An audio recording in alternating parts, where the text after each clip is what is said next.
Praise the Lord. সকলকে জয় যিশু।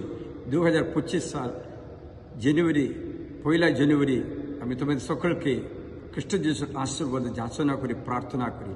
এই নববৎসরের শুভেচ্ছা জানিয়ে প্রত্যাদেশ গ্রন্থ 1 অধ্যায় 8 পদ এবং 18 পদ যিশু বলছেন, আমি আলফা, আমি ওমেগা। আমরা যিশুর সঙ্গে নূতন বছর শুরু করি, পুরা বছর আনন্দে থাকতে পারবো। তাই আমি তোমাদের জন্য, তোমাদের পরিবারের জন্য, তোমাদের সমস্ত কাজকর্মের জন্য প্রভুর আশীর্বাদ যাচনা করি, প্রার্থনা করি। প্রিয়জনেরা, খ্রিস্ট যিশু আপনাকে, আপনার পরিবার সকলকে আশীর্বাদ করুন, সুরক্ষিত রাখুন। সকলকে নববৎসরের শুভেচ্ছা। জয় যিশু।